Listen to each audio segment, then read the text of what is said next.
Merci beaucoup d'être ici pour échanger avec nous aujourd'hui. Mon nom est Anne-Catherine Faye. Je suis économiste et il me fait plaisir d'être ici aujourd'hui pour animer ces discussions sur le thème de l'autonomisation économique des femmes dans l'espace africain francophone. Alors, nous partons d'un constat réitéré depuis plusieurs années à travers plusieurs études scientifiques et macroéconomiques. Réussir l'autonomisation des femmes contribuerait de manière substantielle au développement économique et durable de nos différentes nations africaines. Alors, qu'entend-on par autonomisation économique des femmes ? L'autonomisation économique des femmes pourrait être inscrite autour de 3 dimensions, essentiellement.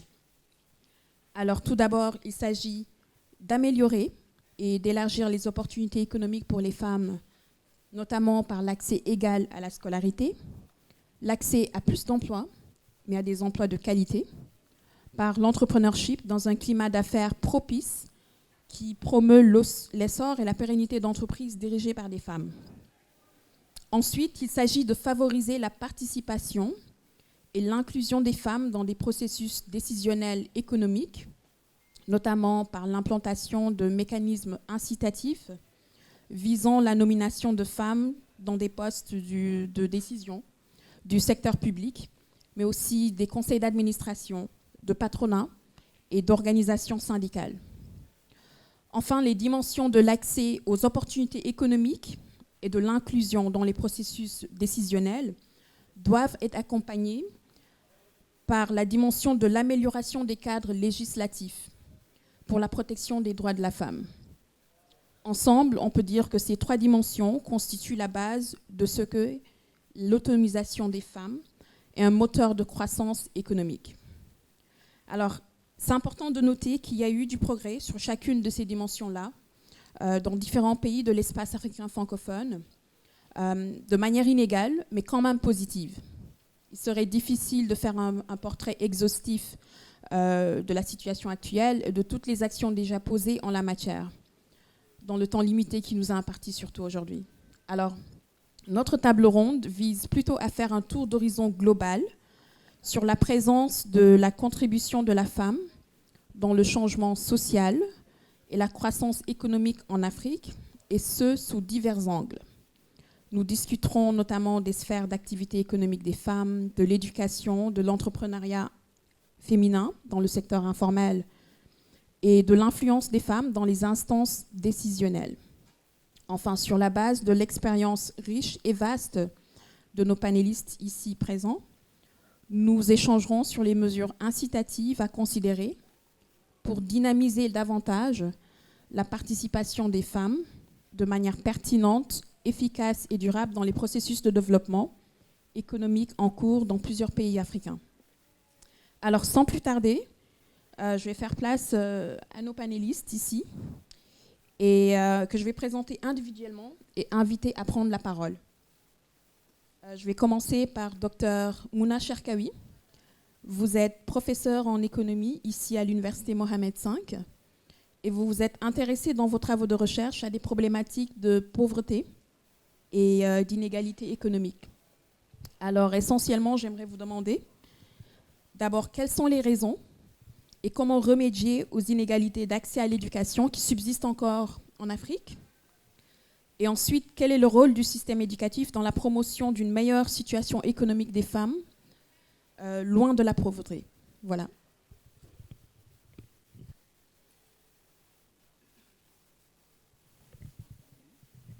Ça marche ?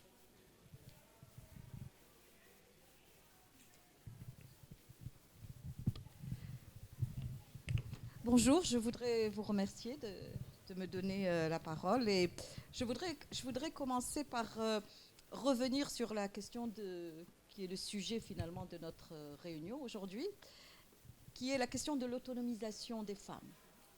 Et je crois qu'il faut, avant de commencer à discuter de quel est le degré d'autonomisation qui existe dans nos différents pays, déjà réaliser que le concept est un concept qui est déjà difficile à définir, et je vois bien que vous avez donné quelques définitions, mais c'est un concept qui est difficile à définir D'abord essentiellement parce que c'est un processus, ce n'est pas un état que l'on peut observer, c'est un phénomène qui se déroule et qui est en cours, etc. Donc finalement, ce processus permet aux femmes d'acquérir une certaine capacité, qui est la capacité de faire des choix qui affectent un petit peu leur vie et leur manière de vivre. Et donc, comme je le disais, cette mesure de l'autonomisation est extrêmement compliquée. D'abord parce que mesurer le choix, c'est très compliqué. Et on observe rarement le phénomène de prise de décision. On observe le choix une fois qu'il a été effectué, mais on observe rarement la manière dont le choix a été fait. Comme je l'ai dit, c'est un processus. Et puis aussi, ça peut aussi avoir l'autonomisation en soi peut avoir des significations différentes dans des contextes différents. C'est-à-dire une prise de décision qui peut signifier une plus grande autonomisation dans un contexte particulier peut signifier l'inverse dans un autre contexte. On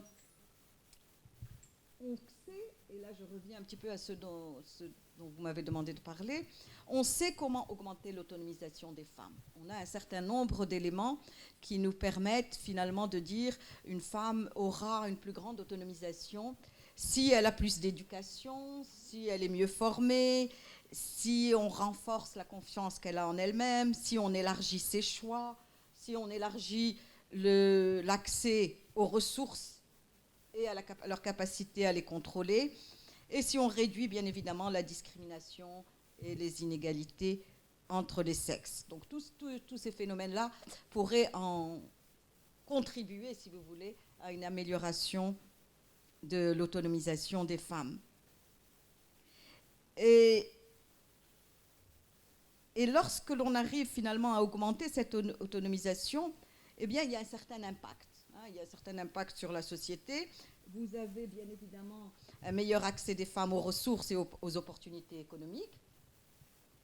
Et bien sûr, ça peut toucher aussi bien la question que vous avez mentionnée, qui est la question des emplois, mais finalement un accès meilleur au marché de l'emploi. Et ces ressources, ça peut être aussi les services financiers, la propriété, le développement des compétences.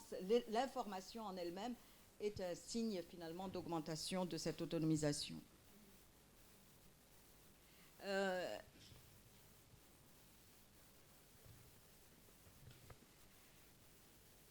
Non seulement c'est important pour les femmes, bien évidemment, en elles-mêmes, mais on sait, d'après, bien sûr, beaucoup d'études, que cette autonomisation va permettre d'atteindre des objectifs de développement qui sont liés à la santé et au bien-être des femmes, mais aussi le bien-être de leurs enfants et le bien-être du ménage dans son ensemble. Bien évidemment, on connaît tous de nombreuses études qui montrent que lorsque l'on donne des revenus aux femmes, en général, ces revenus sont mieux utilisés au sein de la famille.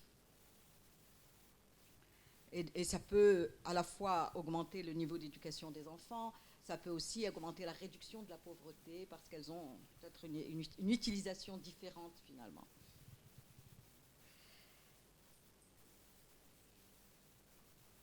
Le lien entre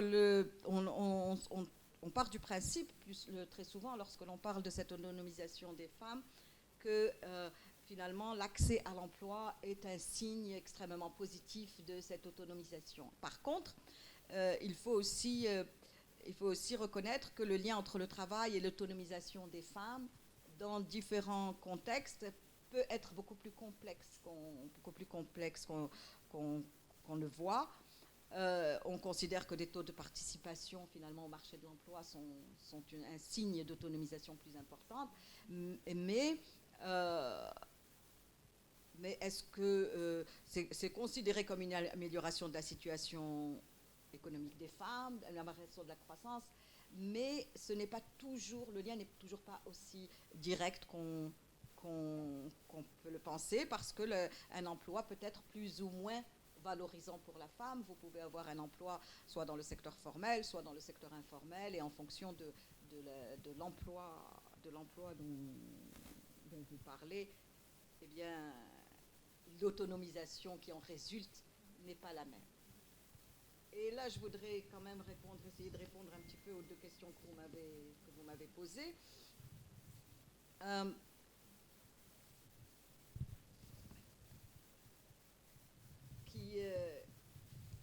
Qui porte un petit peu sur le rôle du système éducatif dans la promotion de la situation économique des femmes. Et bien évidemment, on est dans une enceinte universitaire, et bien évidemment, si on est là, c'est qu'on considère tous plus ou moins que l'éducation est un des éléments les plus importants. Et cette éducation, elle donne aux femmes les connaissances et l'expérience nécessaires pour participer finalement à la vie de la société. Elle donne un meilleur accès à l'emploi, bien sûr, et à de meilleures opportunités sur le marché du travail, ce qui entraîne bien évidemment une augmentation des revenus et une participation plus grande aux décisions financières des ménages. Elle ouvre bien évidemment l'éducation la porte à des opportunités, elle ouvre la porte à des choix. Elle améliore l'accès à l'information sur la santé, elle améliore l'accès à l'information de manière générale, et donc ça permet aussi de réduire la mortalité infantile, de réduire les niveaux de fertilité, etc. En fait, l'éducation de la mère, elle améliore les capacités finalement du ménage dans son ensemble, aussi bien au niveau des capacités de lecture, capacités d'écriture, la question de l'hygiène, la question de la situation financière, etc. Donc, globalement, bien évidemment, le système éducatif a un rôle extrêmement important dans l'amélioration de la situation économique des femmes. Ça, c'était la première question. La deuxième question... Okay. C'était la deuxième question. La première question portait Alors, la première question, j'aurais aimé que vous nous parliez un peu des inégalités d'accès à l'éducation, justement, et comment faire pour promouvoir la présence des femmes un petit peu plus dans les écoles, mais jusqu'au niveau universitaire. Il faut déjà reconnaître qu'il y a une très forte inégalité d'accès des femmes, des filles à l'éducation en Afrique. En tout cas, les jeunes femmes sont 1,5 fois moins susceptibles que les jeunes hommes de suivre une éducation ou une formation. Bien évidemment, les inégalités sont variables d'un pays à un autre. Et je crois que de plus en plus, dans de nombreux pays d'Afrique, on s'assure qu'il y a une égalité à l'accès.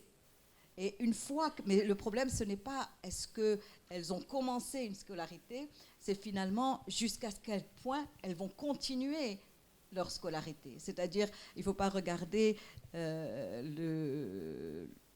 l'inscription par exemple dans le primaire et se contenter et dire finalement on a le même taux d'inscription pour les jeunes garçons et pour les jeunes filles. Il faut regarder comment ils vont poursuivre leur scolarité et où est-ce qu'ils vont s'arrêter, où est-ce que chacun va s'arrêter. Bon, bien évidemment, il y a des questions dans beaucoup des pays d'Afrique où il y a les coûts de collège, les coûts de l'école, les coûts du collège. Eh bien, finalement, les familles souvent préfèrent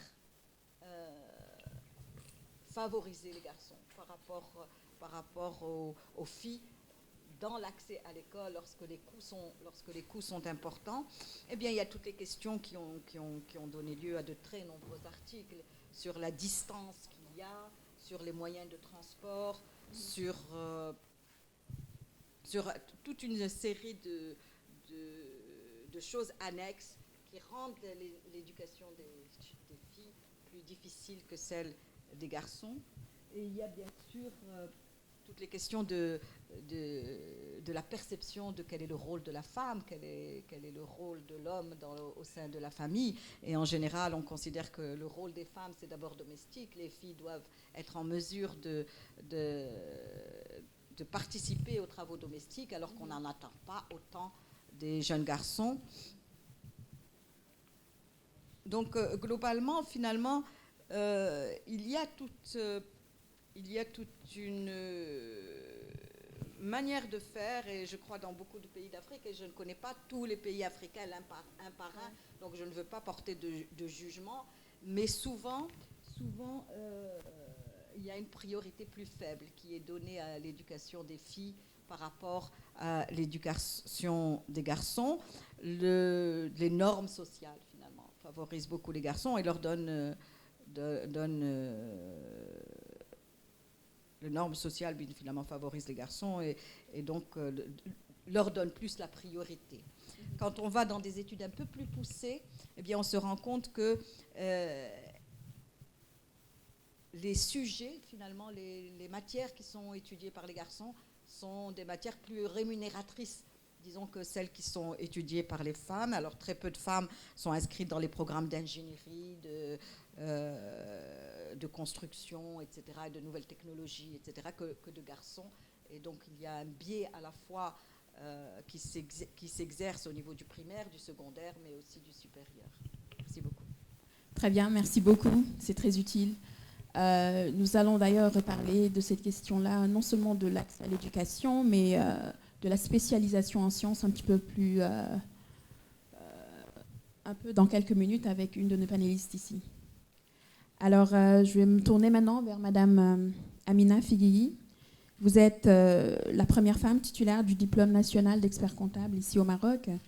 Vous êtes aujourd'hui la directrice générale de l'Office national des pêches. Et vous œuvrez à titre d'administrateur au sein de plusieurs grandes sociétés de la place. J'aimerais vous poser 2 questions en particulier par rapport à ça, à votre parcours.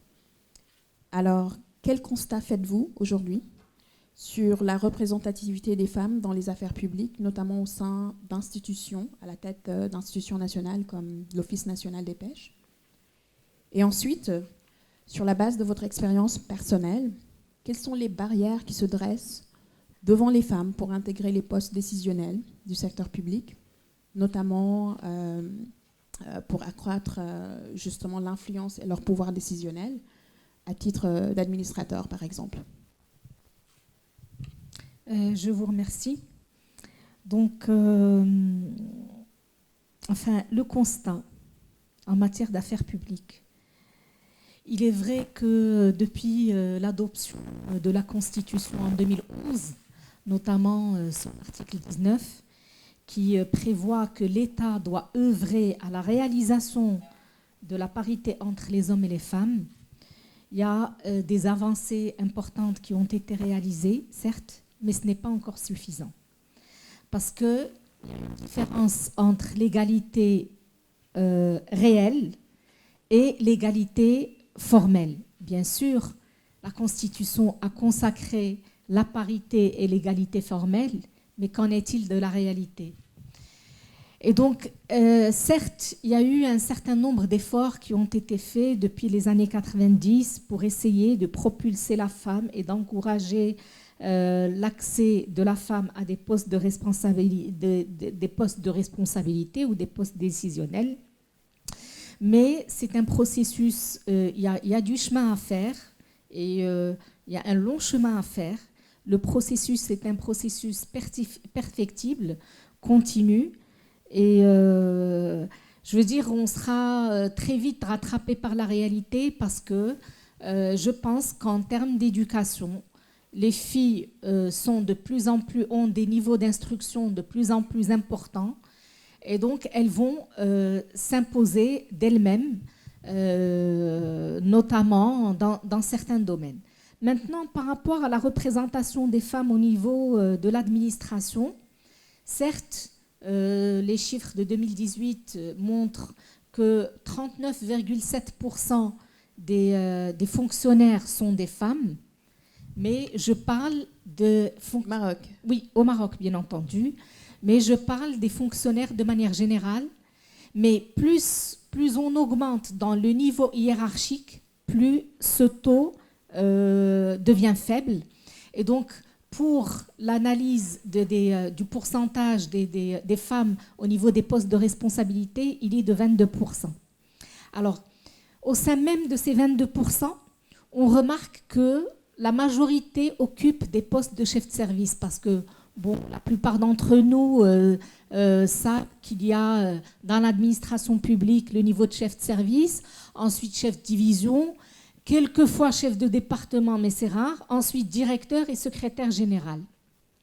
Et donc, bien entendu, les femmes, la majorité des femmes sur ces 22% occupent des postes de responsabilité comme chef de service.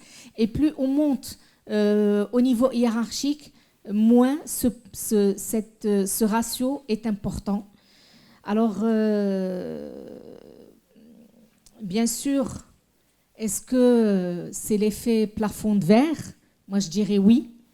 Mais il faut arriver à casser ce plafond de verre. Il faut arriver à dépasser ses limites parce que parfois, bien entendu, ce faible pourcentage est dû à plusieurs facteurs. Et parmi ces facteurs, c'est la femme elle-même qui ne s'autorise pas et qui se met parfois elle-même des barrières à oser prendre des postes de responsabilité. Et là, si vous me permettez, je vais rebondir sur je vais faire allusion à un sujet où les femmes sont souvent victimes du syndrome de l'imposteur. Étant moi-même une femme, et moi-même j'ai baigné dans un domaine complètement masculin, j'ai été la première femme diplômée d'expertise comptable au Maroc. J'avais toujours besoin, je ne suis pas la seule, hein, les études ont montré que la plupart des femmes sont victimes de ce syndrome, le syndrome de l'imposteur, c'est-à-dire qu'il faut absolument qu'on prouve que nous sommes compétentes, nous sommes aussi compétentes que l'homme, nous sommes obligés de faire beaucoup plus d'efforts que les hommes, juste pour prouver que nous n'avons rien à leur envier et que nous sommes aussi professionnels que les hommes qui occupent des postes de responsabilité. Et nous sommes toujours dans la culpabilisation, la justification, l'argumentation pour prouver que nous sommes là. Alors que de l'autre côté, l'homme n'a pas besoin de prouver ses compétences. Il est là. On l'a éduqué depuis son jeune âge à être responsable, à occuper, à être le chef, hein, surtout entre Africains, je pense qu'on a presque les mêmes types d'éducation. C'est lui le chef. Et donc, la fille, il faut qu'elle fasse un grand effort. Et au Maroc, bien entendu, nous avons des exceptions, certes, mais nous avons du chemin à parcourir. Nous avons des stéréotypes. Hein. Parfois, les femmes sont cantonnées à occuper des postes de responsabilité dans des domaines qui ont la casquette ou la réputation d'être dédiés aux femmes, comme la santé, l'éducation. Mais dans des secteurs très difficiles, comme être ingénieur des mines. Vous savez, je connais une dame, une PDG d'une boîte aujourd'hui, qui a commencé comme ingénieur et qui a commencé sa carrière comme ingénieur et qui était en porte-à-faux par rapport à la loi. Je parle de ça il y a peut-être 25 ans, parce qu'elle était ingénieure des mines. Selon la loi, au Maroc, la femme n'avait pas le droit de descendre dans une mine. Et elle était en porte-à-faux parce qu'elle était ingénieure, peut-être la première, et elle est descendue dans les mines et elle a pratiqué pendant longtemps. Et elle n'était pas dans une situation complètement illégale parce que le texte, nous avons hérité du texte français. Je ne sais pas s'il a changé. Je pense que oui. Mais en tout cas, à l'époque, nous avions hérité du texte français qui interdisait aux femmes de descendre dans les mines. Et donc, bien sûr, il y a du chemin qui a été fait. Dans mon secteur particulier, le secteur de la pêche, qui est connu pour une représentation très importante d'hommes plutôt que de femmes, nous sommes l'exception. Au niveau du ministère du département de la pêche maritime, nous avons une secrétaire générale femme, nous avons une directrice centrale des industries de la pêche qui est femme. Moi-même, je suis à la tête d'un office qui relève du département de la pêche et il y a la directrice générale de l'Agence nationale du développement de l'aquaculture. C'est parce que nous avons un ministre qui ne fait pas distinction entre les hommes et les femmes et qui fait confiance en la femme et qui croit en la femme. Mais franchement, ce n'est pas la règle générale. Alors,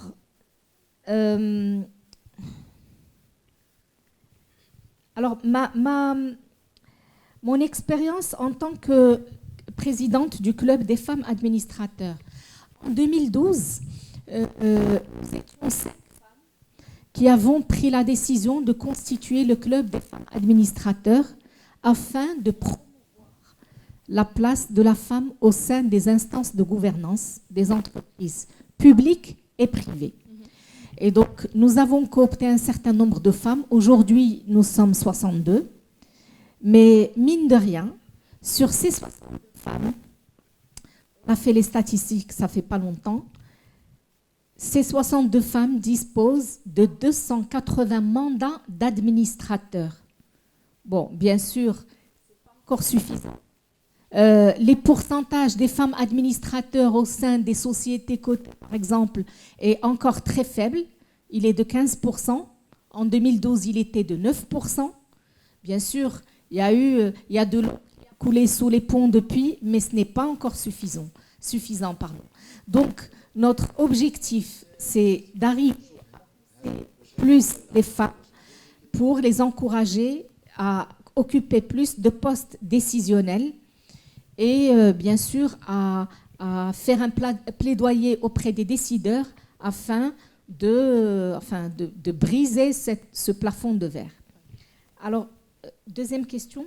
Vous avez répondu à mes questions. Merci énormément, c'est très utile. Vous avez mentionné justement le cadre législatif qui doit toucher à plusieurs domaines pour accompagner ces mesures-là. On le sait, il ne s'agit pas juste de donner confiance en la femme, mais il s'agit aussi de les accompagner. Et ça part du début, quand je parle de la scolarité au primaire, jusqu'à l'université, puis au-delà de ça, dans leur prise de décision, tant à la famille que dans le boulot. L'intégration de la femme ne se fait pas juste parce que la femme n'a pas confiance en elle. Il me semble qu'il y a beaucoup de paramètres qui rentrent à l'intérieur et le cadre législatif que vous avez mentionné peut-être serait une des solutions à considérer. Je suis d'accord avec vous dans la mesure où effectivement il y a un tas de mesures d'accompagnement. Déjà, ça commence par l'éducation, le fait d'expliquer à la femme qu'elle n'est pas coupable d'enfanter, qu'elle n'est pas coupable d'avoir 3 mois ou 2 mois ou que sais-je d'arrêt pour élever ses enfants. Et ça commence déjà par ça. Ensuite, il y a des mesures d'accompagnement, bien sûr d'ordre législatif. Si sous d'autres cieux, la loi Copé-Zimmermann en France ou en Italie ou même au Danemark, ils ont été obligés d'imposer un quota au niveau des conseils d'administration, eux, les pays les plus développés, et ils ont été, pour pousser la femme à occuper plus de postes, ils ont été obligés de passer par une loi. Donc, à plus forte raison, dans des pays comme les nôtres, on a besoin justement d'un cadre législatif qui accompagne cette mouvance. Je parlerai aussi d'un cadre législatif qui faciliterait à la femme le fait de concilier entre la vie professionnelle et la vie personnelle. Aujourd'hui, nous avons des premiers balbutiements. Je pense la première expérience qui a été faite entre le ministère de la fonction publique et ONU Femmes, c'est la conception d'une crèche au sein même et la mise en place d'une crèche au sein même de l'administration. C'est la seule expérience qui existe aujourd'hui. Pourquoi ? Parce que maintenant, bien sûr, ils en ont parlé et que les hommes ont décidé de suivre ça et d'aller de l'avant. Donc, il y a aussi un certain nombre de mesures d'accompagnement comme du mentoring, comme la formation de la femme en leadership pour qu'elle puisse justement aller de l'avant et occuper toute la place qu'elle mérite au sein du tissu économique et social. Merci, je vous remercie énormément. Alors, je me tourne maintenant vers Dr Fatou Gueye, justement une continuation du thème de la socialisation de la femme dans certains domaines particuliers. Vous êtes maître assistante à la faculté des sciences économiques et gestion à l'université Cheikh Anta Diop de Dakar et vous vous êtes longuement intéressée dans vos travaux de recherche aux problématiques liées au secteur informel. On le sait, souvent les femmes œuvrent dans le secteur informel. Et alors, j'aimerais vous demander comment est-ce que cette forte présence des femmes dans le secteur informel permet leur autonomisation économique de manière durable? Et ensuite, quelles sont les mesures que les instances officielles pourraient mettre en place pour sortir de nombreuses femmes, justement, actives dans l'informel, d'une situation de précarité sociale et économique? Voilà. Merci, Madame la Présidente. Je commencerai par d'abord revenir sur le marché du travail. Donc, dans nos enquêtes que nous avons faites un peu partout en Afrique de l'Ouest et en Afrique centrale, c'est que la majorité des femmes qu'on retrouve dans ces pays sont dans la population inactive. Et le constat que nous avons fait lors de ces enquêtes, c'est que les femmes qui sont dans ce secteur, le secteur informel, la majeure partie n'ont pas accès au travail formel. Ou même s'ils ont accès au travail formel, le revenu gagné par les femmes comparativement aux hommes est largement inférieur. Donc, dans beaucoup de pays africains, un grand nombre de femmes indiquent que le secteur informel, ils ont eu leur premier emploi à l'aide du secteur informel. Et ça, c'est un constat que nous avons fait, et il y a plusieurs raisons, que le secteur informel offre aux femmes qu'on n'a pas dans le formel. D'abord, c'est la flexibilité. La flexibilité que le secteur informel leur offre. N'oublions pas que nous sommes en Afrique. Le premier rôle de la femme, c'est en tant que mère, en tant qu'éducatrice. Et dans la plupart des entreprises informelles dirigées par les femmes, ce que nous avons eu à constater, c'est qu'ils travaillent soit chez elles, soit à proximité de leur domicile, ce qui leur permet d'avoir un œil sur la famille et sur leurs activités ménagères. Le deuxième élément, c'est le secteur d'intervention des femmes. La première, sur les 80% des villes africaines que nous avons eu à faire, les femmes sont dans des secteurs comme le petit commerce, la vente de tissus, la transformation de produits agroalimentaires, qui, dans nos pays, ont du mal à se formaliser. Donc, il reste beaucoup de choses à faire dans la formalisation de ces secteurs. Donc, ce qu'on peut dire, c'est que le secteur informel leur offre une source de revenus. Donc, on connaît bien la participation des femmes dans la vie économique du ménage. On connaît bien aussi la participation des femmes dans l'éducation des enfants, et le secteur informel leur donne une autonomisation financière qui leur permet de répondre à ces besoins. Quelles sont les mesures qui peuvent être entreprises par les instances officielles pour sortir les femmes de l'informel et dans la situation sociale précaire et économique? Donc, d'après nos recherches que nous avons eu à mener dans ces pays d'Afrique de l'Ouest et du Centre, la première initiative, c'est de développer un agenda d'accompagnement efficace à l'entrepreneuriat féminin, en y incluant la formation professionnelle, la mise en place de mesures incitatives pour la petite entreprise, parce qu'on a constaté que la plupart des chefs d'entreprise ont des entreprises de petite taille, inférieures à 5 employés, ou bien 5-10 employés, etc. La mise en place du statut du travail autonome, on parlait tout à l'heure du cadre légal. Donc, dans la plupart de nos pays africains, il n'y a pas le statut de travailleur autonome. Et la plupart des femmes, ce sont des auto-emplois qui sont dans le secteur informel. La deuxième possibilité, c'est la mise en place d'incubateurs d'entreprises. C'est-à-dire, même s'il y a des femmes qui ont un niveau d'éducation assez élevé, dans ce qu'on constate dans nos universités et nos écoles de formation, c'est la professionnalisation des étudiants. Donc, la mise en place d'incubateurs au niveau des universités et des écoles de formation devrait être une partie dans la stratégie d'accompagnement des femmes dans le monde du travail. D'autres éléments qui est assez important, c'est la possibilité de réseautage pour les entrepreneurs féminins, pour leur permettre de mieux prendre en charge leurs difficultés. Dans certains travaux empiriques, les femmes chefs d'entreprise sont organisées et disposent d'un meilleur pouvoir de négociation lorsqu'elles sont en réseau, et d'un meilleur accès aux services et aux intrants de base. Ce qu'on a constaté, c'est que les chefs d'entreprise féminins n'ont pas accès aux nouvelles technologies de l'information et de la communication. Ils n'ont pas accès à certains services publics. Et la mise en réseautage va leur permettre d'avoir accès à ces éléments essentiels pour le développement de leurs entreprises. Donc, la mise en réseau aussi, ce qu'on a constaté, va leur permettre d'améliorer leur propre pouvoir de négociation individuelle, du point de vue de mieux structurer les entreprises, de mieux les organiser, mais aussi du point de vue ménage, elles vont permettre d'avoir une bonne structuration et organisation, ce qui est très important. Le deuxième élément, la deuxième contrainte qui est très importante qu'on a constatée lors de nos enquêtes, c'est la contrainte de financement. Et c'est un élément qui est très important. Donc, il s'agit de trouver des solutions aux problèmes d'investissement ou bien de trouver des produits ou des prêts les plus importants d'investissement à long terme, pas à court terme, mais à long terme. Parce que la plupart des banques demandent des garanties, etc.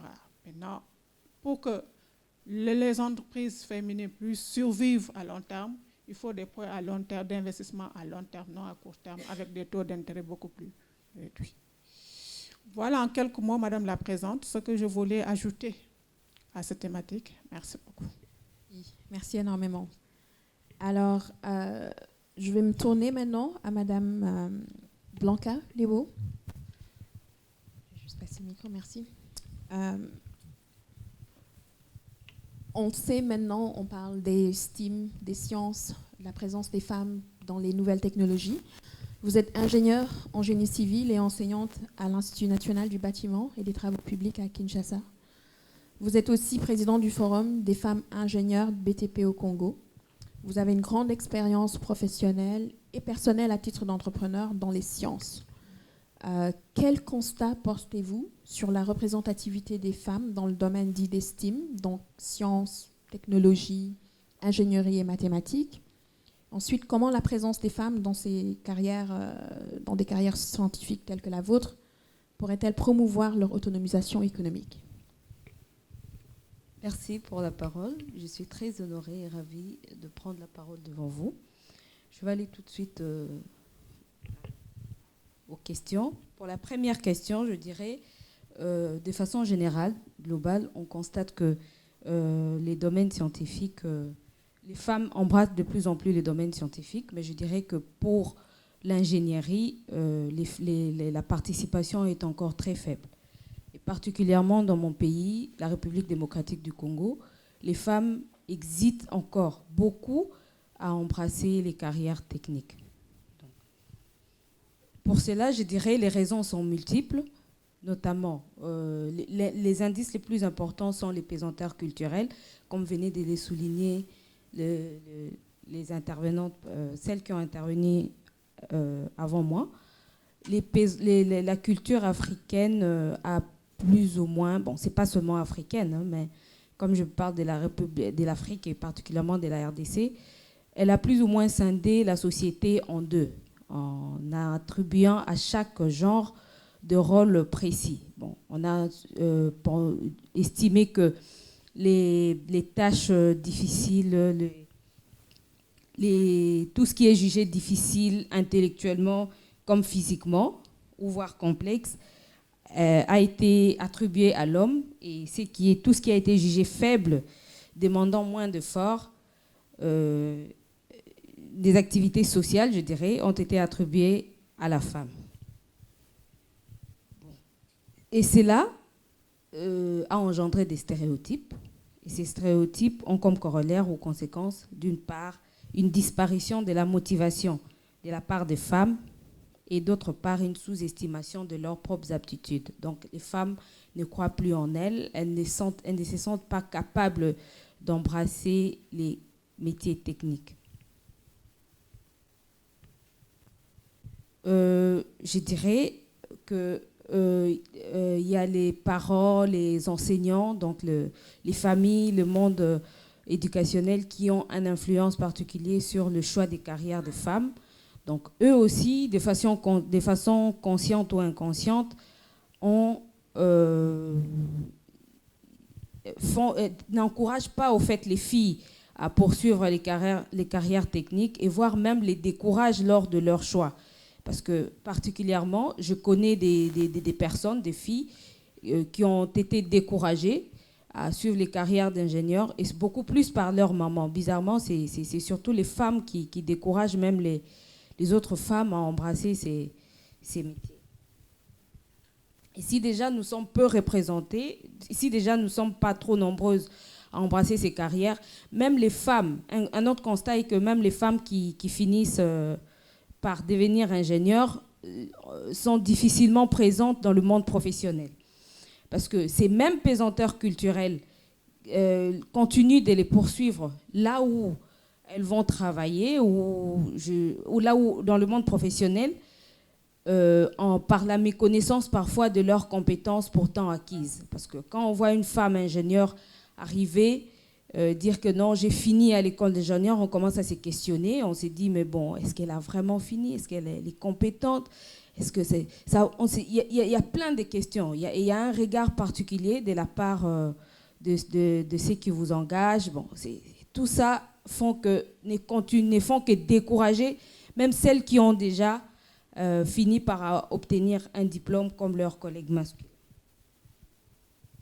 En bref, les sciences, je dirais, notamment les métiers d'ingénieur, restent encore des métiers que l'opinion publique considère comme masculins.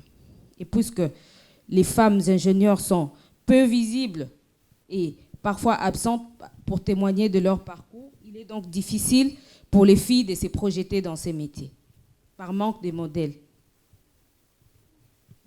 Quelles sont les recommandations? Qu'est-ce qu'il faut faire? C'est bien de raconter tout ce qu'on raconte. Particulièrement, nous, on s'est mis ensemble, donc on s'est regroupé avec quelques femmes ingénieures de mon pays en créant l'association Femmes ingénieures, Femmes intégrées pour, tant soit peu, contribuer à encourager les filles à embrasser des carrières techniques, notamment celles d'ingénieurs, à embrasser les sciences et déconstruire les stéréotypes qui continuent encore à renfermer les femmes dans certains rôles. Donc c'est un peu ça, notre modeste contribution à cela. Et cela se passera beaucoup plus par des actions de sensibilisation. On devra sensibiliser les familles, donc c'est-à-dire les parents, parce qu'on a vraiment constaté que le grand problème se situe beaucoup plus au niveau des mamans.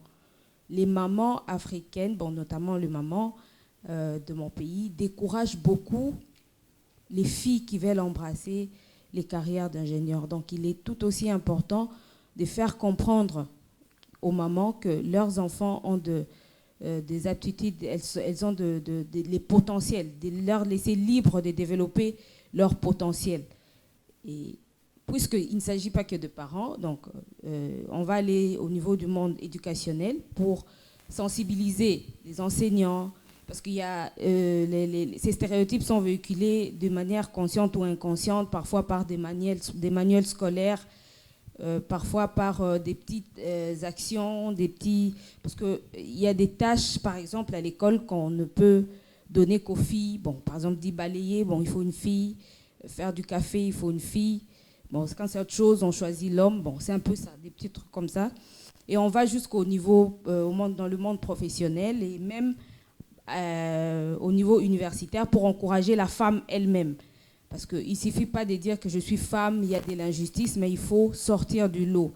Il faudrait se démarquer parce qu'on dit que c'est l'injustice, plus on est compétente, l'injustice finit par... on tord le cou à l'injustice, au fait. Donc, c'est un peu ça.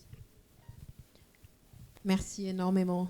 Je vais juste faire dans la même continuation, en fait. Je n'ai pas répondu à la deuxième question. La deuxième question qui porte justement sur le fait que... Ouais. Qu'est-ce qu'il faut... vous avez commencé à parler de recommandations. Je trouve que c'est très utile. Oui. Et j'allais dans la même continuation poser la même question à Madame Marianne Téné, qui est aussi scientifique. Dans le même sens, vous avez évoqué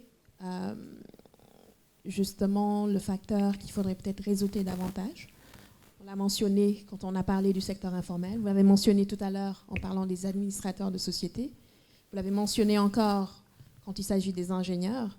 J'aimerais savoir, Madame Téné, vous en tant que scientifique au Cameroun, qu'est-ce que vous pensez de cela? Est-ce qu'il y a d'autres recommandations que vous pouvez apporter par rapport au fait que les femmes devraient pouvoir intégrer ces métiers scientifiques de plus en plus? Merci.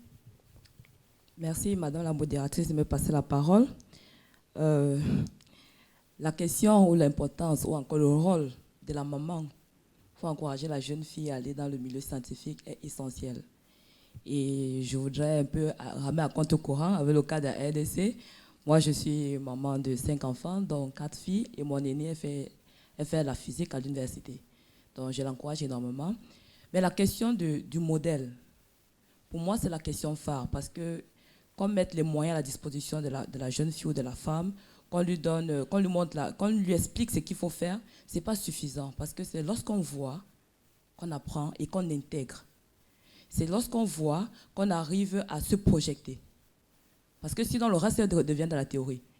Donc, sur ce point-là, personnellement, je pense que nous, en tant que mamans, qui sommes déjà dans ce milieu scientifique, on a un rôle important et très, très important à jouer pour encourager et nos propres enfants, mais aussi les enfants dans nos familles, c'est-à-dire les nièces, les neveux, et peut-être les enfants dans l'environnement, dans le voisinage, pour leur dire, vous êtes capable de le faire, je ne le dis pas seulement, mais vous me voyez à l'œuvre.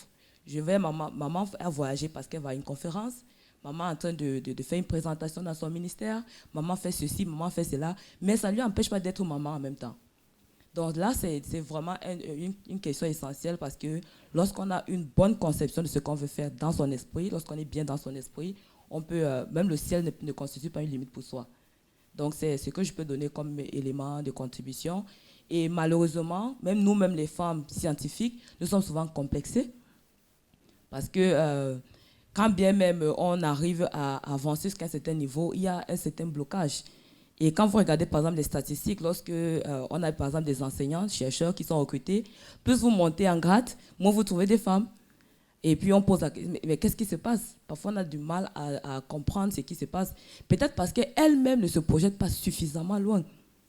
Parce que c'est ça l'essentiel. Si vous dites, je vais arriver au ciel, vous allez trouver le moyen d'y arriver. Quelle que soit la difficulté que vous aurez, quelles que soient les contraintes que vous allez trouver le moyen de, avec la petite aiguille, de percer le trou à travers le rocher pour pouvoir traverser ou à défaut de le contourner pour pouvoir avancer. Donc c'est ça que je peux donner comme recommandation principale et pour moi c'est essentiel. Oui. Donc cette question-là de visibilité justement, je trouve que toutes nos panélistes, à date en tout cas, en ont parlé. C'est très important. Et j'aimerais juste, dans ce cadre-là, relancer Madame Léo, parce que je pense que vous aviez une autre recommandation que vous aimeriez peut-être partager avec nous par rapport à ça. Bon, j'ai insisté beaucoup plus sur les modèles. Il faudrait plus de femmes ingénieurs. Comme ça, j'ai insisté sur l'existence, la création de l'association Femmes Ingénieurs, Femmes Intégrées. C'est pour montrer aux femmes qu'elles sont capables, qu'elles s'identifient à des modèles de femmes qui ont déjà œuvré ou qui sont en train d'œuvrer et qui ont des carrières professionnelles réussies. Et des petits exemples comme demander aux mamans d'acheter de voitures plutôt que de poupées aux enfants seraient aussi de bonnes avancées.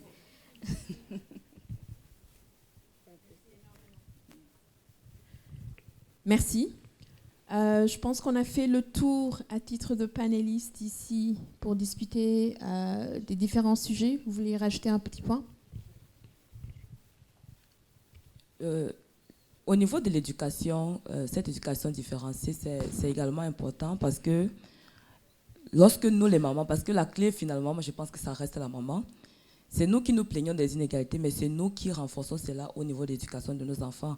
Au-delà des cadeaux stéréotypés, mais il y a ce travail, il faudrait que déjà le garçon, dans son esprit, qu'il comprenne que autant il a droit de jouer, autant il a droit d'étudier, c'est-à-dire à la maison, qu'on répartit les tâches domestiques, tout le monde travaille au même moment et tout le monde étudie au même moment. En fait, c'est ce garçon-là qui va être l'homme de demain. D'accord? Donc, si nous-mêmes, on ne prend pas la peine d'appuyer sur ça, c'est nous qui avons ce pouvoir-là.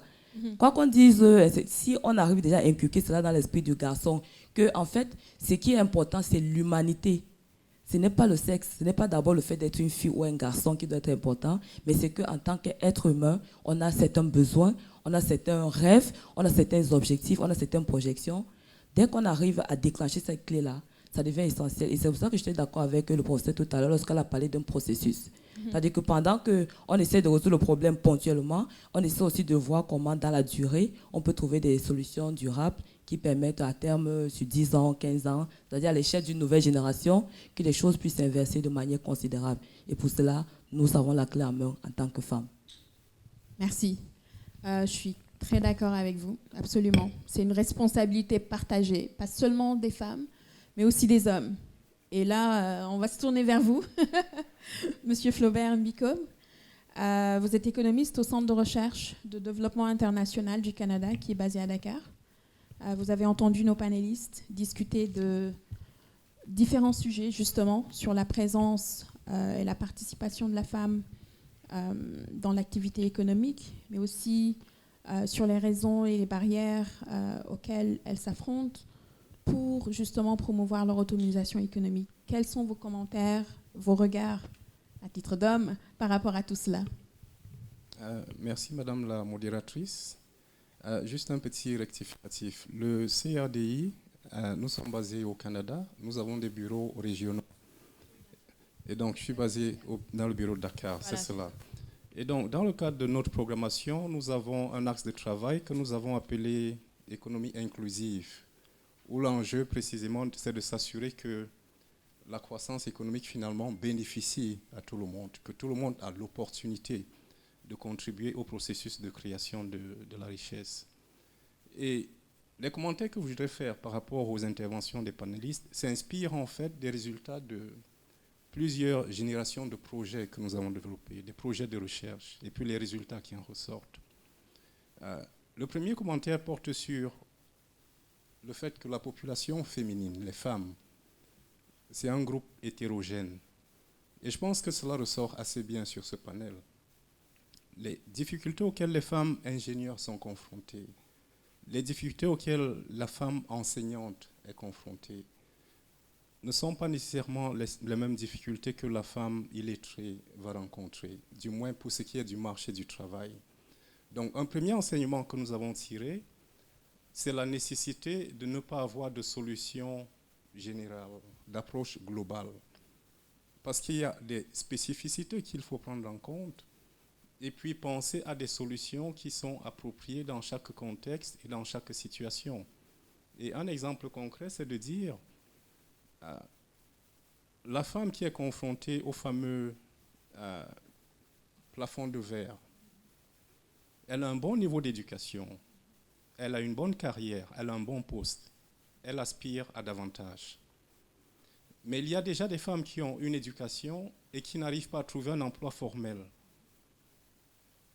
C'est déjà une différenciation. Il y a d'autres femmes, comme vous l'avez dit, qui ont de la difficulté à profiter d'une éducation de qualité. C'est un autre niveau de difficulté. Il y a d'autres femmes qui, du point de vue de l'entrepreneuriat, n'arrivent pas à accéder aux ressources productives. Une autre catégorie. Donc, en termes de recherche de solutions, une chose que nous avons, je ne dirais pas découvert, mais que nous avons mis de l'avant, c'est finalement cette notion de rechercher pour chaque contexte, pour chaque catégorie, quelle est la solution la mieux indiquée et comment s'y prendre pour résoudre le problème auquel nous faisons face. Ça, c'est un premier point. Le deuxième point porte sur un aspect qui est ressorti de façon assez constante, à savoir que finalement, si vous regardez toutes les femmes, peu importe leur profil socio-professionnel, elles ont une chose en commun qui, semble-t-il, est la cause de tous les problèmes, à savoir les responsabilités au niveau du ménage.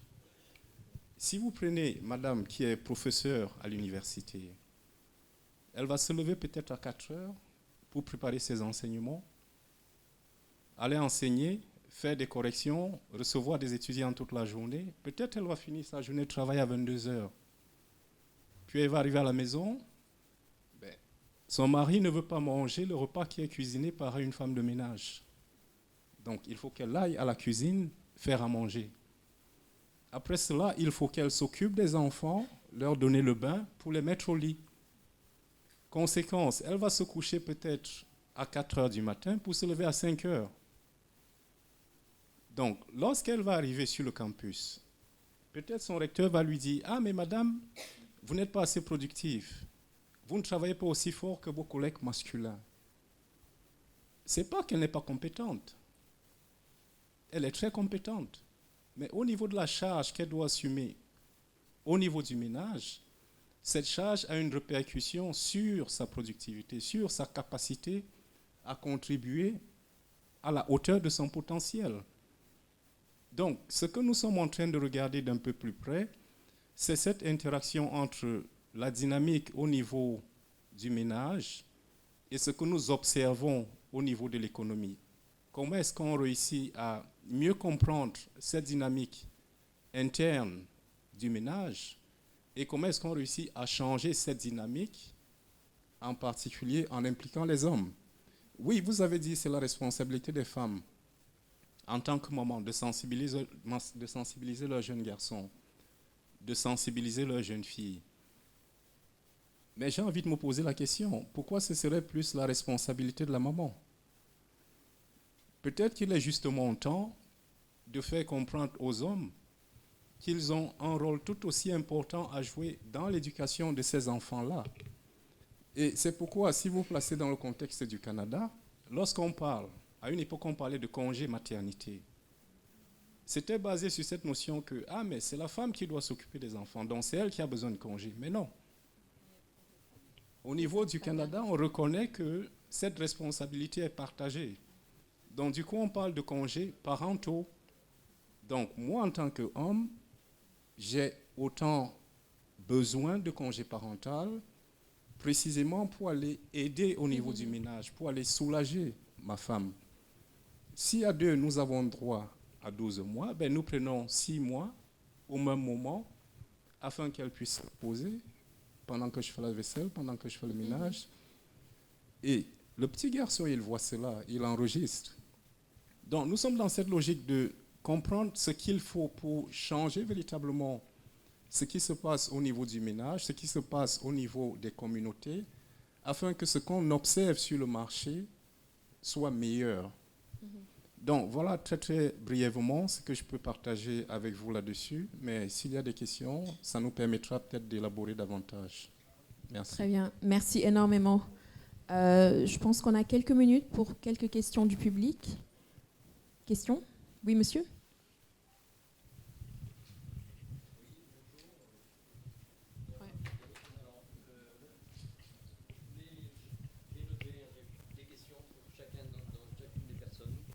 Alors, je vais essayer de reprendre dans l'ordre.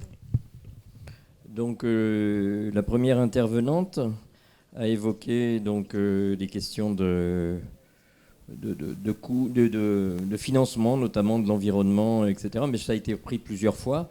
Moi, je voulais demander, parce que l'environnement économique de la femme et du ménage, il y a l'environnement social là, qui vient d'être évoqué tout de suite par le comportement de l'homme de demain, comme disait Marianne tout à l'heure.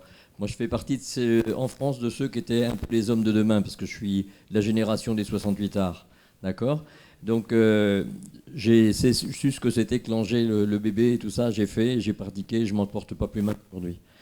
Voilà, donc je voulais poser une première question. Dans l'environnement économique, il y a aussi le comportement pour faire évoluer les choses, parce que nous sommes ici à la francophonie, nous sommes aussi dans un espace où la francophonie est intervenue, notamment à Marrakech, ici au Maroc, pour accompagner tous les pays francophones dans la démarche sur le changement climatique, mais plus largement sur les objectifs de développement durable. Donc moi, je m'inscris dans ces objectifs de développement durable, qui sont sûrement une bonne base pour essayer de faire changer les choses et de profiter de cet agenda 2030.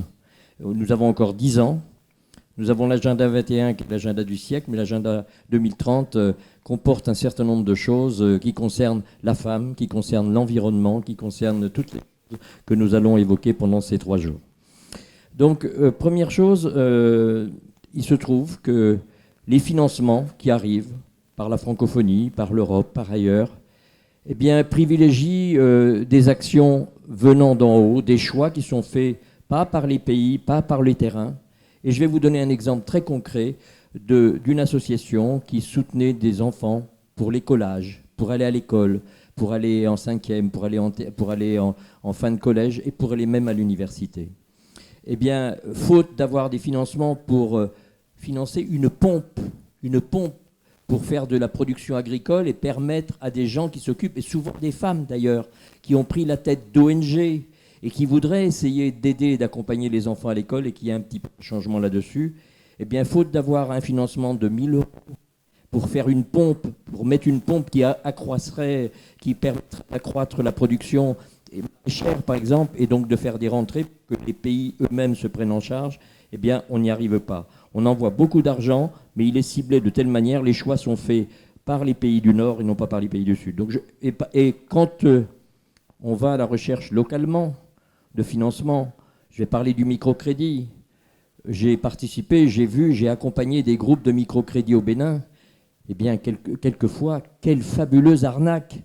C'est-à-dire que des personnes, pour avoir un petit peu d'argent, pour investir dans leur production, dans leur petit commerce, elles sont vraiment exploitées. C'est-à-dire qu'elles nourrissent les personnes qui, soi-disant, leur amènent l'argent. Et effectivement, il y a besoin d'aller chercher des financements un petit peu plus long terme. Voilà, donc ça, c'était la première chose. Ensuite, moi, vous n'avez pas évoqué une seule fois. Et dans la hiérarchie, donc Amina l'a évoqué, moi j'aurais bien aimé, parce que c'est le cas au Maroc, quelle est la situation des femmes en situation de handicap? Parce qu'il y en a, et qui n'accèdent non seulement pas à des postes à responsabilité, mais n'accèdent pas du tout à l'emploi. Et quid encore, quand on parle des personnes en situation de handicap visuel, c'est encore pire que pour ceux qui sont en situation de handicap physique. Voilà. Alors ça, après je vais passer. L'emploi dans le secteur informel, par exemple le secteur éducatif au Maroc. Je vais prendre cet exemple aussi. Il y a de l'informel qui est fait, notamment il y a eu des classes qui ont été ouvertes dans le secteur informel pour permettre aux enfants, par exemple, issus de la migration ou qui arrivent parce qu'ils sont réfugiés, etc., qui arrivent de pays subsahariens ou d'Afrique centrale et qui se retrouvent avec un niveau, ils ne connaissent pas l'arabe. Et donc, il faut reprendre. Ils sont en niveau de 3e, 4e dans leur pays. Et quand ils arrivent ici, ils se retrouvent en CM1, CM2. Donc, il y a des associations qui se sont investies pour essayer de mettre de l'informel dans les classes d'éducation, de l'éducation nationale ici au Maroc. Mais la rémunération des personnes qui enseignent, eh bien, elles ne sont pas au niveau de ce qu'elles devraient être. Elles ne sont même pas à égalité. Il y a une disparité, donc je tiens à le souligner. Alors, sur les NTIC, les incubateurs d'entreprise, vous m'excuserez, c'est un peu long, mais j'ai pris beaucoup de notes. Donc, je suis désolée, monsieur, mais il va falloir que je vous coupe, malheureusement. Alors, est-ce qu'on peut envoyer ces questions par écrit Absolument. à tous les intervenants et que les intervenants, nous ayons aussi le contenu de leur intervention? Ce serait bien, parce que ça, c'est justement, à chaque fois, on fait des formidables conférences et puis on reste sur sa faim. Moi, je me suis inscrit hier, donc c'est pas vieux, je suis un des derniers inscrits, mais j'avais vraiment de l'appétence et j'en ai encore. Donc, j'ai plein de choses à dire et je le dirai volontiers aux pauses si vous le voulez. Merci énormément pour vos remarques. Il y a beaucoup de monde ici qui ont des questions. Puis j'aimerais aussi que nos panélistes aient la chance ou l'opportunité de pouvoir y répondre. Allez-y, madame. Je vous remercie. Je garde le micro. Je voulais féliciter les panélistes pour la qualité des interventions. Je reviens un peu sur quelques questions, notamment sur l'éducation. L'éducation est importante dans le processus d'autonomisation des femmes. Je n'en veux pour preuve que la Journée internationale des femmes, le 24 janvier 2020, où les membres de l'association de la Fédération internationale des femmes diplômées ont fait un plaidoyer très très fort pour véritablement encourager l'éducation. Donc si vous allez sur YouTube, que vous tapez Journée internationale de la femme, vous verrez donc les messages qui ont été lancé par l'association des femmes. Je reviens également sur la présentation de Mme Fatou Gueye Lefebvre. Je salue votre présence. Sur les contraintes, parce que je pense que l'une des contraintes, c'est dans le processus d'autonomisation économique des femmes, ce sont les contraintes financières. Vous êtes passé très très rapidement là-dessus. J'aurais bien voulu que vous nous développiez un peu quelques solutions clés au niveau de ce modèle, particulièrement au Sénégal. La présentation également de M. Flubert, CRDI, sur la matrice de solutions identifiées. J'aimerais également que vous reveniez un peu sur les contraintes qui bloquent l'accès des femmes aux ressources économiques et financières. Je vous remercie. Merci pour vos questions. Alors,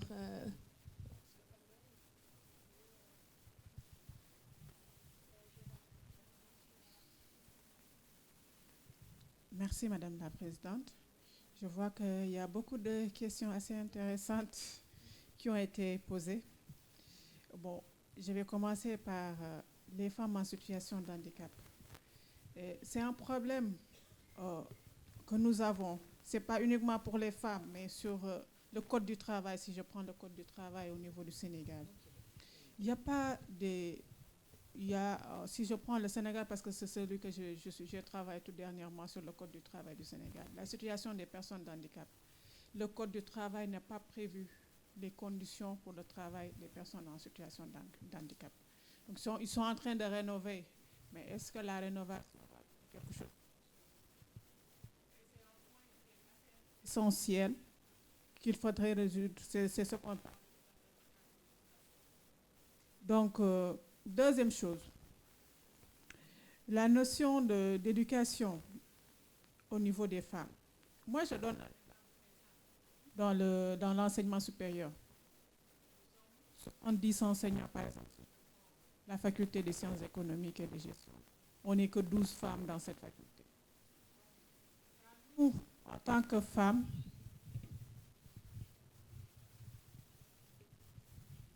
c'est à nous, en tant que femmes, de donner les solutions, les pistes de solutions, de donner la motivation.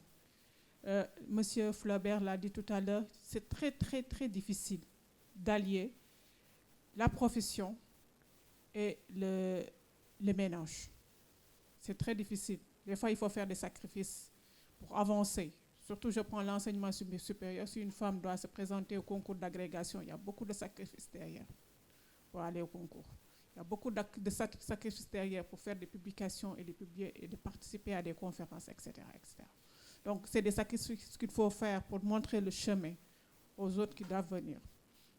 Par rapport aux contraintes financières, nous avons fait l'enquête pour Dakar, Cotonou, Ouagadougou, Libreville, Yaoundé et récemment Bamako. Et la première chose que les femmes nous posent dans ces enquêtes, c'est que nous sommes dans l'informel. Est-ce que pour aller dans le formel, on aura accès au crédit bancaire? Le premier problème qui se pose, c'est le taux. Le taux qu'offrent ces banques au niveau du secteur bancaire. Le taux est très élevé. Deuxième chose, c'est la garantie. N'oublions pas que le problème principal de certaines femmes, c'est qu'elles ne disposent pas de garantie nécessaire pour avoir accès aux prêts à long terme. Même si les États font des efforts, par exemple, avec les fonds de garantie et d'investissement qui sont disponibles pour les associations de femmes, pour les ONG bien structurées, qui leur permettent d'avoir du crédit. Comme quelqu'un l'a dit tout à l'heure, le problème, c'est que les femmes ont des crédits à court terme. Et ces crédits à court terme ne leur permettent pas d'investir suffisamment dans leur entreprise. C'est d'une durée de maximum 5 ans. Ça ne leur permet pas d'avoir des projets d'investissement à long terme. Troisième élément, c'est l'inaccessibilité des femmes, ce qu'on appelle la gestion des terres. Donc, la gestion des terres, les femmes n'en ont pas accès. Et la majeure partie, si on prend des femmes qui opèrent dans le secteur informel, ils opèrent dans le domicile conjugal ou bien ils sont à côté de leur mari qui est entrepreneur. Donc, ça, c'est la disponibilité des locales professionnels qui posent surtout problème. Donc, il y a beaucoup de choses qui se font sur l'aspect financier, mais c'est l'information en général qui n'est pas disponible. La communication, c'est pourquoi je parle de réseautage, qui va permettre aux femmes de mieux communiquer en matière financière qu'en matière aussi de leadership. Et ça va leur permettre aussi d'avoir une formation en leadership, de pouvoir s'exprimer et de pouvoir conclure des marchés et des contrats avec les autres organismes. Merci, Madame la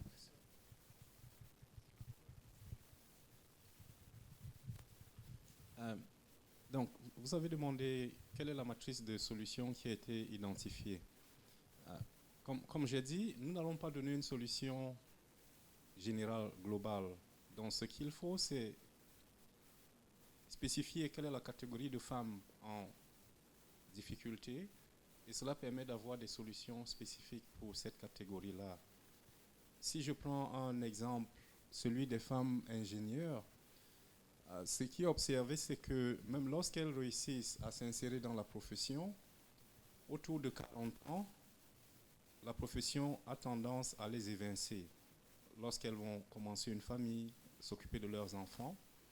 Donc nous sommes en train de réfléchir, qu'est-ce qu'il faudrait, au-delà des initiatives qui visent à promouvoir la proportion de femmes dans le domaine des sciences, technologies et autres, qu'est-ce qu'il faut pour les femmes qui sont déjà dans la profession et qui ont une probabilité élevée de se faire évincer à un moment donné, précisément parce qu'elles ont ce rôle de maternité qu'elles doivent assumer d'une façon ou d'une autre.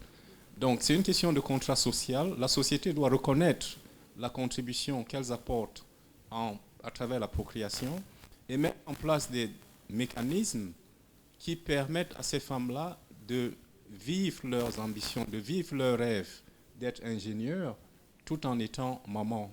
Ça ne peut pas être mutuellement exclusif.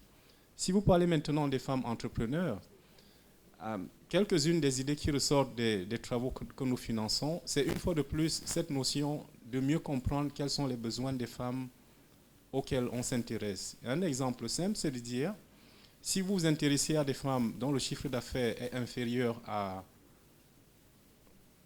1 000 € par exemple, ça ne sert à rien de dire que vos financements commencent à 100 000 €.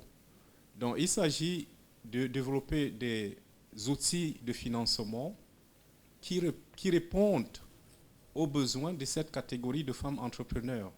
Elles ne veulent peut-être pas créer une multinationale, elles veulent continuer à opérer à cette petite échelle.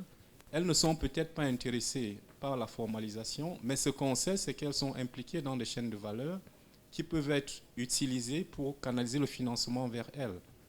Donc, il n'y a pas de solution globale, il y a des solutions qui sont indiquées pour chaque catégorie, dépendamment de contraintes spécifiques auxquelles elles font face. Donc, voilà ce que je peux dire. Je voudrais juste rajouter un petit point, c'est que, en fait, lorsque l'on parle de l'autonomisation des femmes, on parle de leur capacité à répondre à leurs propres besoins. Et cette capacité, finalement, elle est contrainte par un certain nombre de choses, mais il y a des contraintes que vous avez bien sûr mentionnées, qui sont des contraintes purement économiques. Mais une grosse partie de ces contraintes est culturelle, elle est psychologique, elle est sociale, elle est très dépendante du contexte dans lequel les personnes vivent, en dehors des aspects culturels, des aspects sociaux, des aspects psychologiques, etc. Et donc, c'est une question qui devient extrêmement complexe. Et d'ailleurs, lorsque l'on regarde un petit peu les études sur les processus d'autonomisation, on se rend compte qu'à chaque fois, eh bien, les analyses qui ont dû être faites ont été faites à partir d'études qui portent sur des projets particuliers dans une région particulière, dans un village particulier, et qu'elles ne sont pas nécessairement reproductibles dans d'autres contextes. Et donc, je crois que c'est une question très importante, mais qui comporte parfois beaucoup de difficultés en termes d'analyse. Merci énormément. On a une question ici devant. Allez-y, madame. Bonjour, merci Madame la Présidente. En fait, je m'appelle Madame Harzi Hasna, je suis professeure à l'Université Hassan II de Casablanca.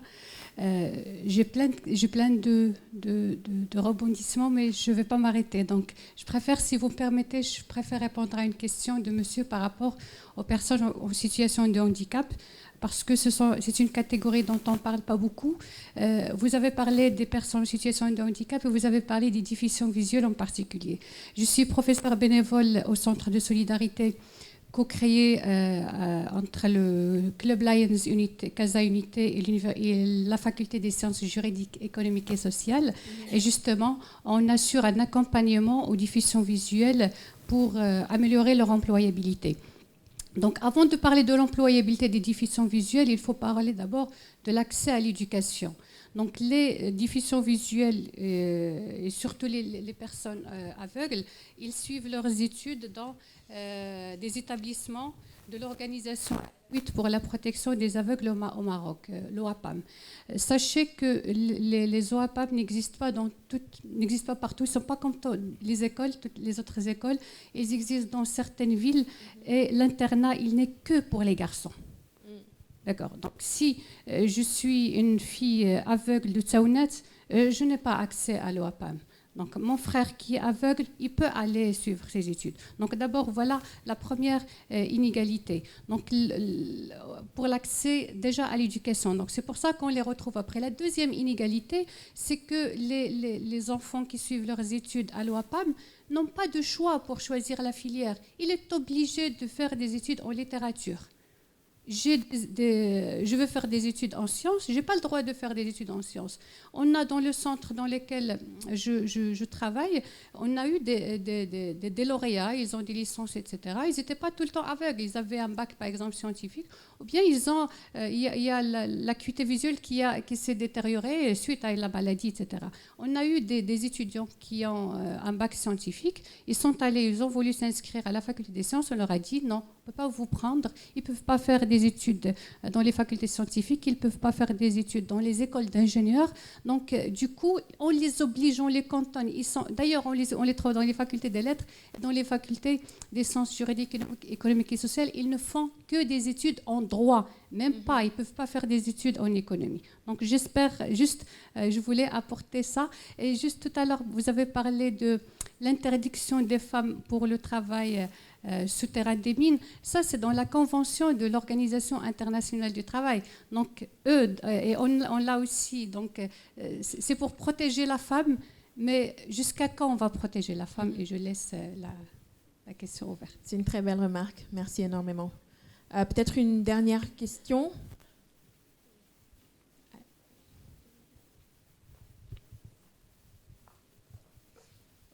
Permettez-moi tout d'abord de saluer la qualité de vos interventions. Mais ma question, c'est à l'endroit de M. Mbiekop. J'aimerais vous entendre en fait sur l'ultime de l'autonomisation économique de la femme. Admettons que femme, quel est l'objectif en fait qui se cache derrière de l'autonomisation de la femme?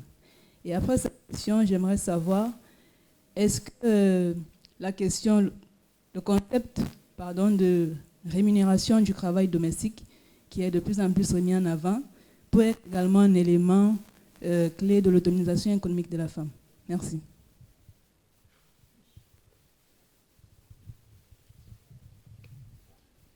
Merci pour votre question. Est-ce qu'il y a un agenda caché derrière la question d'autonomisation de la femme? La réponse est non, non, non, non, non.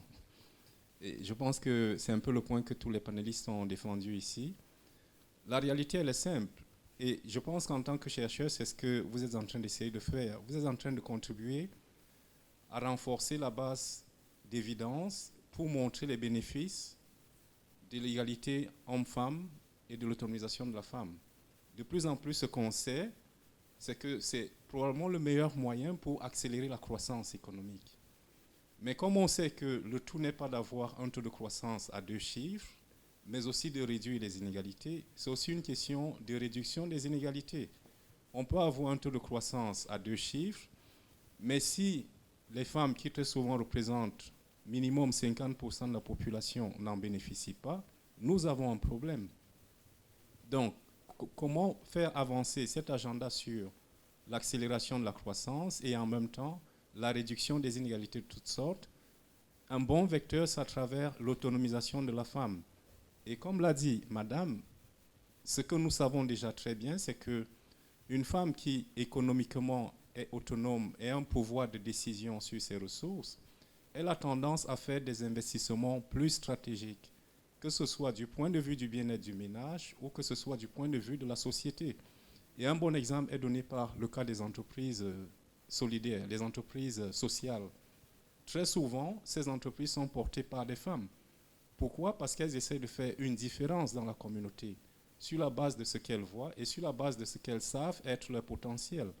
Donc, nous pensons que l'autonomisation de la femme, c'est un moyen très puissant pour améliorer le bien-être de tous. C'est aussi simple que cela. J'espère que j'ai répondu à votre question. Merci.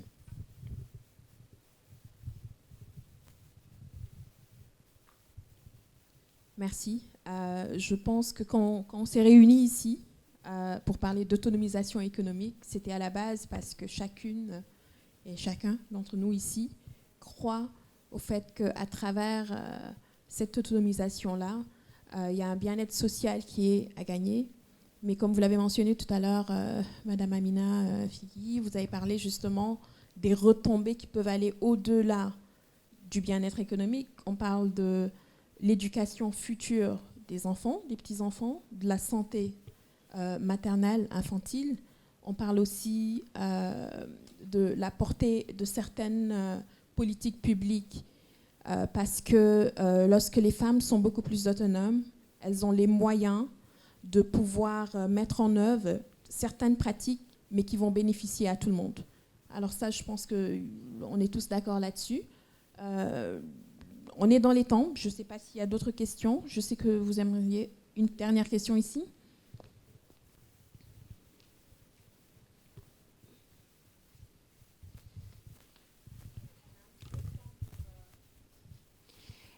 Bonjour tout le monde. Je remercie tous les intervenants pour la grande qualité de leur intervention. Je voudrais juste partager avec vous une petite réflexion sur les inégalités. Comme j'ai entendu dans une intervention que l'autonomisation économique de la femme, c'est un sujet qui est très complexe, où intervient le social, l'économique, le culturel et tout. Et c'est ce que je voudrais partager avec vous, c'est la différence entre les discriminations directes et les discriminations indirectes. Malheureusement, les discriminations directes au Maroc, par exemple, avec la Constitution, on peut facilement condamner une discrimination. Par exemple, on ne veut pas embaucher une femme parce que c'est une femme, on peut facilement condamner ça. Mais il y a les discriminations indirectes et celles qui sont les plus dangereuses et qui persistent et qui nourrissent ces inégalités. Je vous donne un exemple pour clarifier. Par exemple, dans une entreprise, on embauche à pied d'égalité les femmes et les hommes. Et par exemple, dans le statut de l'entreprise, il n'y a pas de prime pour les gens qui, par exemple, travaillent à mi-temps. Et en faisant les statistiques, on remarque que 80%, la majorité des personnes qui travaillent à mi-temps sont des femmes. Ici, on a une discrimination indirecte. Il faut être très, très vigilant sur ce point. Et merci.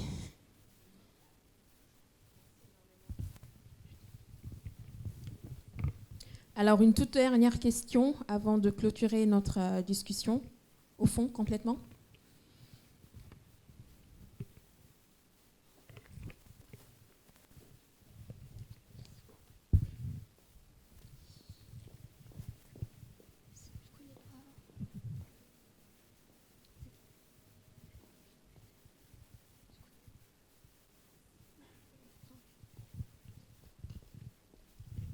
Merci, Madame la Présidente et modératrice.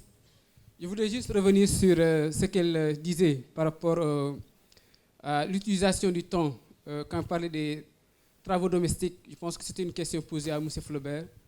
C'est vrai que l'ensemble des études qui se sont intéressées à l'utilisation du temps des femmes, souvent quand on demande aux femmes « qu'est-ce que vous faites ?», certaines vont vous répondre « je ne fais rien, je suis femme de ménage ».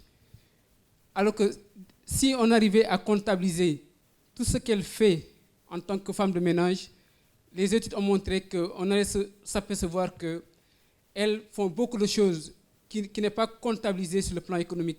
C'est vrai que le travail des domestiques est comptabilisé dans la comptabilité nationale. C'est le travail domestique, c'est-à-dire faire le ménage, faire le linge, tout ce qui tourne autour des activités domestiques qui n'est pas comptabilisé. Donc c'était juste pour revenir sur la question de Madame, pour montrer que les femmes font beaucoup de choses, mais étant donné les considérations sociales de nos sociétés, on apprend aux femmes de dire vous ne faites rien si vous faites seulement des activités, des tâches ménagères de la famille. Okay. Merci énormément. Donc cette question-là de rémunération du travail ménager, très pertinente. En discussion, mais pas très applicable pour l'instant. Je vous remercie d'avoir participé à cette table ronde. Vos interventions ont été très pertinentes. Merci énormément. Merci à tous d'être venus. J'espère que vous avez trouvé cette session utile. Puis bonne fin de conférence. Merci.